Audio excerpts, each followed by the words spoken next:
ಹೆಸರು BM ವೆಂಕಟೇಶ್ ಅಂತೇಳಿ, ಕೊಪ್ಪಚಳ್ಳಿ ಮಾಲೂರು ತಾಲೂಕು, ಅಲಪುರ ಹೋಬಳಿ ನಮ್ಮದು. ಅದರಲ್ಲಿ ನಾವು DRಗೆ ಸೇರಿ ಕೋಲಾರದಲ್ಲಿ 37 ವರ್ಷ ಸರ್ವಿಸ್ ಮಾಡಿ ಇಲ್ಲೇ ನಿವೃತ್ತಿ ಹೊಂದಿ 7 ವರ್ಷ ಆಯಿತು. ಆದರೂ ಕೂಡ ನಾವು ದಕ್ಷ ಪೊಲೀಸ್ ಅಧಿಕಾರಿ ಅನ್ನೋ ಕಾರಣಕ್ಕಾಗಿ ನಮ್ಮ ದಯಾನಂದ ಸಾಹೇಬ್ರನ್ನ ಅಮಾನತು ಮಾಡೋದು ಖಂಡನೀಯ. ನಾವು ರಿಟೈರ್ಡ್ ಪೊಲೀಸ್ ಎಲ್ಲರಿಂದನೂ ಎಲ್ಲರ ಪರವಾಗಿಯೂ ಮತ್ತು ಪ್ರೆಸೆಂಟ್ ಪೊಲೀಸ್ ಪರವಾಗೂ ನಾನು ಒಂದು ಸರ್ಕಾರಕ್ಕೆ ಇದೊಂದು ತಿಳಿಸ್ತಾ ಇದ್ದೀನಿ. ಅದು ಇನ್ನೊಂದು ಹೇಳ್ತಾರೆ, ಸರ್ಕಾರ ಆಳುದ್ದು ಅಮ್ಮ ಕೂಡ ಹಾಲು ಕೊಡಲ್ಲ, ದಕ್ಷ ಪೊಲೀಸ್ ಅಧಿಕಾರಿ ಅಂತ ಅವ್ರಿಗೆ ಗೊತ್ತಿಲ್ಲದೆ ಇರ್ಬೋದು. ನನಗೆ ಗೊತ್ತಿದೆ, ಮನದಾಳದ ಮಾತು.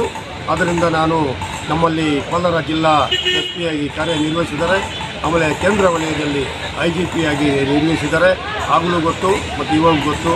ಆದರೆ ಒಂದು ದಿನ CL ಆಗ್ತೀರಾ ಅವರು ಸ್ವಂತ ಕೆಲಸ, ಹೆಂಡತಿ ಮಕ್ಕಳ ನಾಮಕರಣಕ್ಕೂ ಹೋಗಿರೋ ಡ್ಯೂಟಿ ಮಾಡಿರುವಂಥ ಆಫೀಸರು. ನಾನು ಅದೇ ರೀತಿ ಮಾಡಿ ಅವರು ಗೋಲ್ಡ್ ಮೆಡಲ್ಗಳು, ನಂದು ಗೋಲ್ಡ್ ಮೆಡಲ್ಗಳು ಅದೇ ರೀತಿ ತಗೊಂಡಿರೋದು.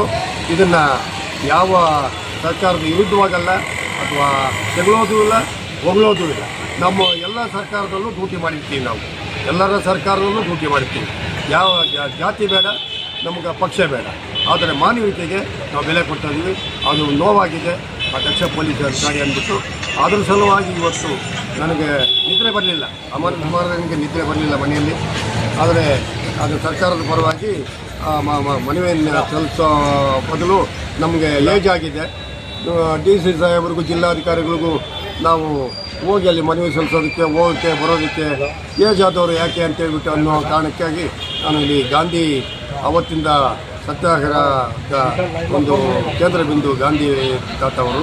ಅದಕ್ಕಾಗಿ ಅವರ ಹತ್ರನೇ ಕೂತ್ಕೊಂಡು ನಾನು ಇಲ್ಲಿ ಸಂಜೆ 5:30 ತನಕ ಇವತ್ತು 10:30ಯಿಂದ 5:30 ತನಕ ಇವತ್ತು ಧರಣಿ ಮಾಡಿರ್ತೀನಿ. ಆಮೇಲೆ 2 ಅಥವಾ 3 ದಿವಸ ಬಿಟ್ಟು ಆಮೇಲೆ ಅವರು ಸಸ್ಪೆಂಡ್ ರಿಲೀಸ್ ಆಗೋವರೆಗೂ 24 ಗಂಟೆ ಇಲ್ಲೇ ಧರಣಿ ಕೂತ್ಕೊಳ್ತೀನಿ ಅಂತ ಹೇಳ್ಬಿಟ್ಟು ಎಲ್ಲರ ಮುಂದೆನೂ ಹೇಳ್ತಾ ಇದ್ದೀನಿ. ಎಲ್ಲರಿಗೂ ನಮಸ್ಕಾರ.